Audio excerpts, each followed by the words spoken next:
Assalamualaikum warahmatullahi wabarakatuh. Perkenalkan, nama saya Desi Rahmadani Ritonga, mahasiswi dari Institut Pendidikan Tapanuli Selatan, Prodi Vokasional Informatika semester 5. Pada kesempatan kali ini, saya ingin menjawab pertanyaan-pertanyaan untuk memenuhi tugas ujian tengah semester. Berikut pertanyaannya. Oke, baiklah, saya ingin menjawab pertanyaan pertama. Pengertian tentang konsep dasar sistem pendukung keputusan menurut saya adalah sistem informasi yang berbasis komputer yang terdiri dari komponen-komponen yang saling berinteraksi atau saling berhubungan satu sama lain. Contoh penerapan sistem pendukung keputusan dalam kehidupan sehari-hari. Contohnya yaitu di dalam hal pembelajaran, misalnya di sekolah. Tentu kita sebagai mahasiswa, khususnya di Prodi Vokasional Informatika, tentu hubungannya dengan komputer. Jadi kita sebagai mahasiswa harus mempunyai laptop ataupun komputer untuk mendukung pembelajaran yang interaktif. Jadi si laptop inilah yang menjadi sistem pendukung kita. Oke, selanjutnya saya ingin menjawab pertanyaan kedua. Kerangka kerja pendukung keputusan, gambarkan dan jelaskan. Oke, berikut gambarnya dan penjelasan. Proses pengambilan keputusan konsumen dalam pembelajaran produk. Contohnya, proses pengambilan keputusan konsumen dalam pembelian produk. Dalam melakukan pembelian produk ada 6 langkah pengambilan keputusan konsumen yang terjadi saat itu.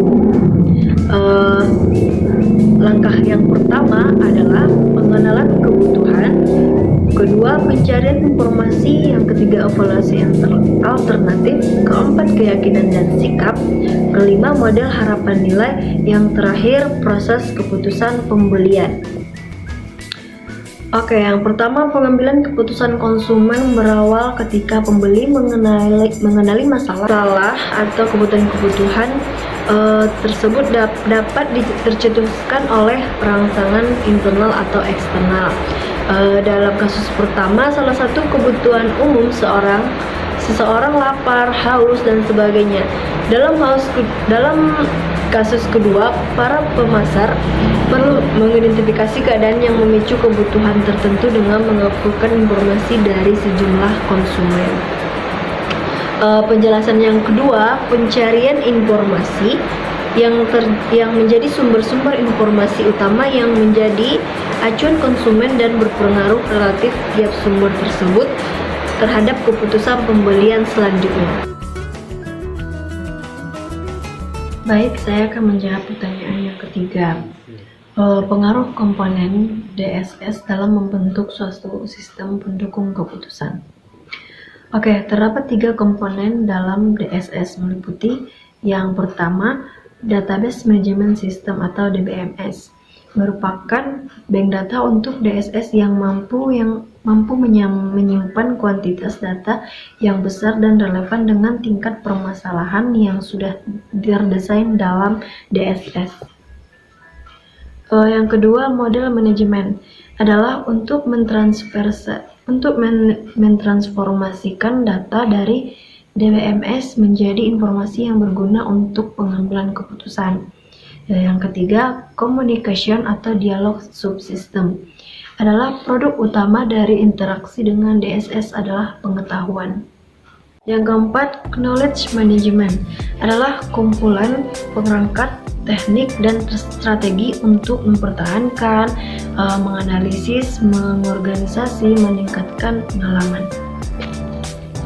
Baik, adapun pengaruh komponen DSS dalam membentuk suatu sistem pendukung keputusan, yaitu masalah-masalah semi struktur dapat dipecahkan, masalah yang kompleks dapat diselesaikan.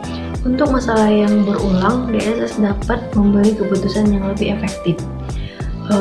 Pengaruh yang terakhir, meningkatkan produktivitas dan kontrol dari manajer. Selanjutnya, pertanyaan keempat. Oke, baik. Jawabannya yang pertama, internal yang sumbernya berasal terutama dari sistem pemrosesan transaksi dari dalam organisasi. Kalau yang eksternal, data yang sumbernya dari luar sistem organisasi seperti data industri, data riset permasalahan, data sensus, data tenaga kerja regional, data ekonomi dalam negeri, dan lain-lain. Kemudian yang ketiga, privat, meliputi petunjuk-petunjuk yang digunakan oleh pengambil keputusan khusus dan penilaian terdapat data dan situasi spesifik. Baik, pertanyaan terakhir mengenai materi kelompok pertama. Judulnya konsep dasar sistem pendukung keputusan. Baik, saya akan menjelaskan secara singkat mengenai konsep dasar sistem pendukung keputusan. Yang pertama, pengertian sistem.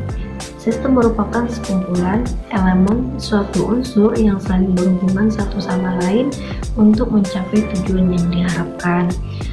Struktur sistemnya ada struktur sederhana, sistem berlayar, kernel mikro, virtual machine, client server model, yang terakhir sistem berorientasi objek. Pengertian keputusan.